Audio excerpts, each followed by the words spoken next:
Rising above the crowd jelas bukan perjalanan yang mudah. Kita bahas ini di video-video sebelumnya ya. Maka Anda perlu membangun 3 lapis keamanan untuk menjaga Anda sampai pada puncaknya dan stay there. Nah, pada video sebelumnya kita udah membahas lapisan pertama dan lapisan kedua. Nah, di video ini kita akan membahas lapisan yang ketiga, yaitu keamanan pasar atau market security. Yuk kita mulai.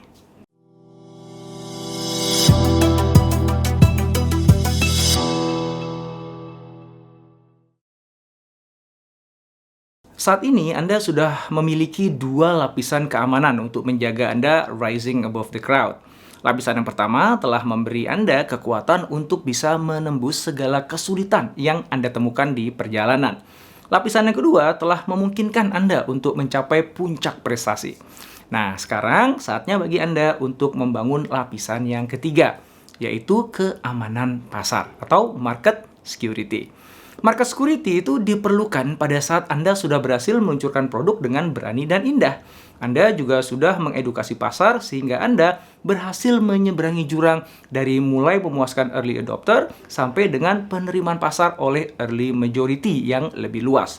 Singkatnya, pada saat ini Anda sudah berhasil rise above the crowd. Nah, pada saat itulah ketika Anda sudah berada di puncak akan muncul tantangan baru. Angin akan bertiup lebih kencang dan awan tebal akan sering menutup pandangan mata Anda. Suara riuh tepuk tangan akan membuat kita nggak lagi mampu mendengar kebenaran yang dibisikkan oleh pasar.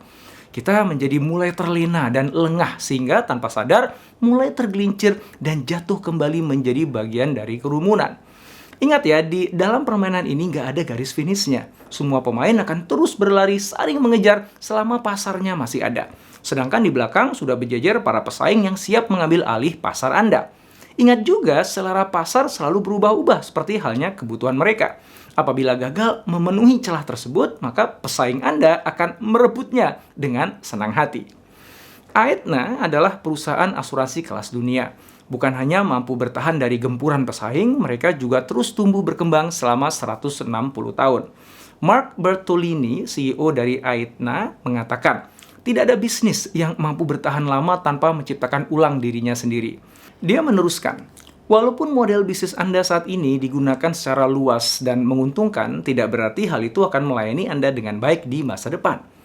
Itulah sebabnya Anda tidak boleh berdiam diri ketika sudah berada di atas. Anda harus melakukan sesuatu yang benar-benar spesial dan bisa mengamankan masa depan. Apalagi kalau Anda ingin naik ke kelas yang lebih tinggi lagi. Maka mutlak bagi Anda untuk menemukan strategi baru. Seperti yang dikatakan Marshall Goldsmith. Apa yang telah membuat Anda berhasil sampai pada tingkatan hari ini tidak akan membawa Anda pada tingkatan yang lebih tinggi. Kalaupun begitu, bagaimana caranya agar Anda bisa mempertahankan kemenangan dan bersamaan dengan itu bisa mempersiapkan diri Anda untuk naik ke kelas yang lebih tinggi? Mehnat Bagai, Stephen Coley, dan David White dari McKinsey & Company melakukan penelitian terhadap berbagai perusahaan, mulai dari perusahaan startup yang berhasil sampai dengan perusahaan-perusahaan besar yang mampu terus tumbuh. Mereka menemukan fakta bahwa perusahaan-perusahaan tersebut memiliki kesamaan dalam upayanya membangun keberhasilan jangka panjang. Temuan mereka kemudian dirumuskan di dalam sebuah formula yang mereka sebut dengan kerangka 3 horizon atau Three Horizon Framework. Kerangka tersebut membantu perusahaan mengidentifikasi kesempatan tumbuh yang potensial tanpa mengabaikan kinerja saat ini. Kerangka ini memang dibuat dalam konteks pimpinan perusahaan. Namun, gagasannya sangat bisa dipergunakan oleh siapa saja, termasuk oleh para profesional maupun karyawan yang ingin membangun keberhasilan jangka panjang. Nah, saya mengajak Anda untuk mengamankan pasar dengan menggunakan pendekatan 3 horizon tersebut. Ketiga horizon yang dimaksud adalah kembangkan dan pertahankan bisnis utama, extend and defend core business, bangun bisnis-bisnis baru, building emerging businesses, dan ciptakan pilihan-pilihan yang layak, create viable options. Nah, kita bahas satu persatu ya. Ketika Anda sudah berhasil rise above the crowd di profesi atau industri Anda, artinya Anda sudah berhasil menciptakan masterpiece yang tepat untuk memenuhi celah kebutuhan pasar yang ada. Orang-orang tertarik untuk mempergunakan layanan atau produk Anda dan membelinya secara berulang. Mereka juga mempercayakan pekerjaan-pekerjaan penting kepada Anda. Dan selanjutnya, merekomendasikan Anda kepada orang lain. Nah, pada horizon 1, tugas Anda adalah mempertahankan kepercayaan mereka terhadap produk dan layanan Anda tersebut. Jagalah kepuasan mereka sehingga tidak tergoda untuk beralih ke produk atau layanan pesaing.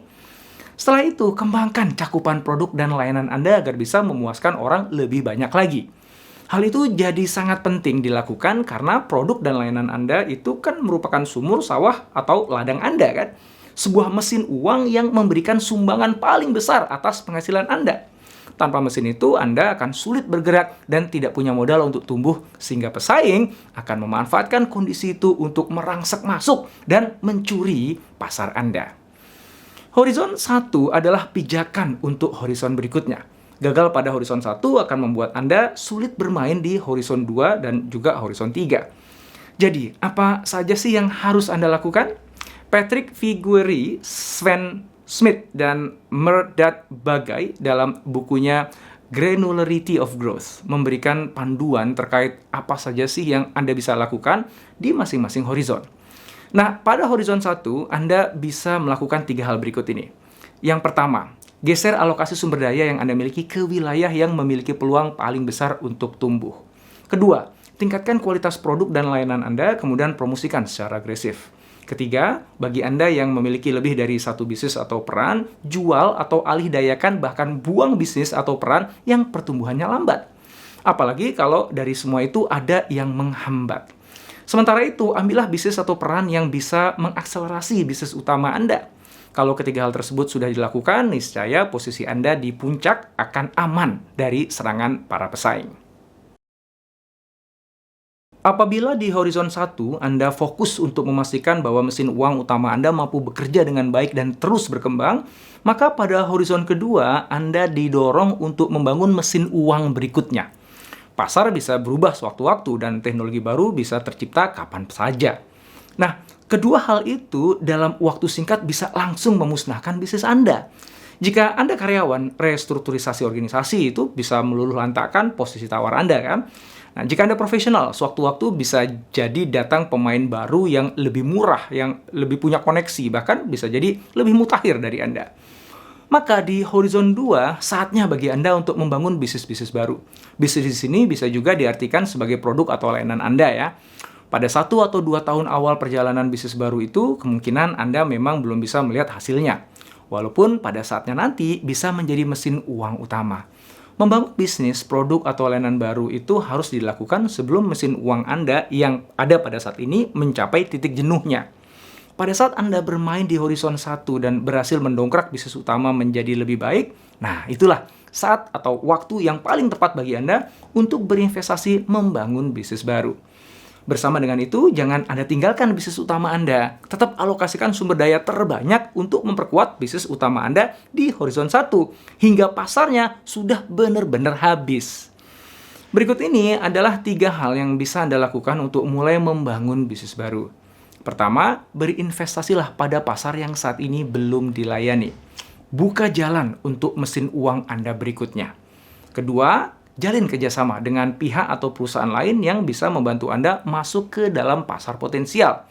Bentuknya bisa aliansi, atau merger, atau bahkan akuisisi.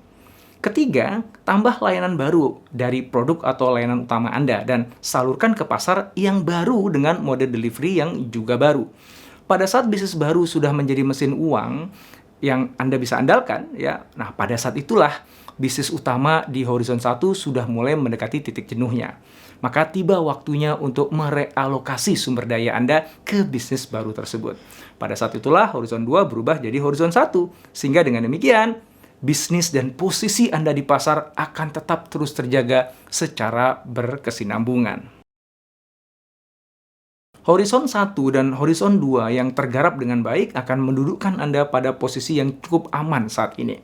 Pertanyaannya, seberapa aman masa depan Anda? Nah, nggak ada yang tahu jawabannya ya, karena kan nggak ada satu orang pun yang bisa meramal masa depan.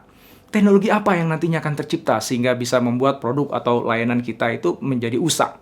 Model bisnis seperti apa yang akan mewujud di masa depan yang bisa menghancurkan bisnis kita saat ini? Nah, Jawabannya, seperti yang dikatakan Alan Kay, cara terbaik untuk memprediksi masa depan adalah dengan menciptakannya. Oleh karena itu, di horizon ketiga, saya mengajak Anda untuk menciptakan masa depan. Penciptaan masa depan dimulai dengan berinvestasi pada hal-hal yang mungkin saat ini belum diminati pasar dan juga belum menghasilkan uang. Tetapi banyak orang menilai, bahkan Anda juga meyakini, pada saatnya nanti bisa mengubah banyak hal di industri Anda. Dalam hal ini misalnya, Google berinvestasi untuk menciptakan mobil tanpa pengemudi atau driverless car. Microsoft menciptakan HoloLens, komputer holografik pertama di dunia. General Electric masuk ke pasar di negara-negara terbelakang untuk melayani kebutuhan kesehatan di negara-negara tersebut. Nah, tentu saja Anda nggak harus menjadi perusahaan teknologi atau perusahaan besar untuk bermain di horizon 3 ya. Maka, berikut ini adalah 3 hal yang bisa Anda lakukan untuk mulai bermain di horizon 3. Yang pertama, pasang radar Anda baik-baik. Kalau Anda melihat ada peluang bisnis bagus yang belum banyak orang tahu dan menurut Anda punya prospek yang bagus di masa yang akan datang, maka bangunlah bisnis tersebut. Yang kedua, ketika Anda melihat ada perusahaan-perusahaan yang baru didirikan dan belum menghasilkan, tapi punya prospek bagus dan sedang sibuk cari partner atau investor, nah, berinvestasilah di mereka. Yang ketiga, ciptakan bisnis baru dengan model bisnis yang berbeda untuk melayani pasar yang saat ini Anda garap di horizon 1. Nah, itulah yang dilakukan Apple saat meluncurkan Apple Music yang jelas-jelas menyasar pasar yang sama dengan pasar iTunes Store miliknya sendiri. Bagi seorang karyawan, bisnis yang dimaksud adalah kemahiran spesifik. Itulah kemahiran yang menurut Anda pada suatu saat nanti akan memiliki nilai yang sangat tinggi di mata manajemen. Sementara bagi profesional, bisnis itu bisa jadi profesi lain yang saat ini nggak populer, tapi di masa depan profesi itu menjanjikan dan bisa terkait ataupun nggak terkait ya dengan profesi yang Anda saat ini tengah jalankan. Lakukan aktivitas horizon 3 tersebut ketika horizon 1 Anda sudah kuat dan horizon 2 sudah mulai Anda jalankan.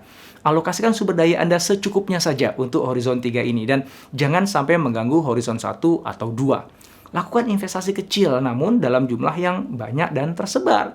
Tidak semua investasi tersebut kemudian akan berbuah manis dan kembali dengan jumlah yang berlipat ganda. Sebagian besar justru akan gagal. Meskipun demikian, sebetulnya akan ada beberapa keberhasilan yang bisa diandalkan untuk menyambung penguasaan pasar Anda di masa depan.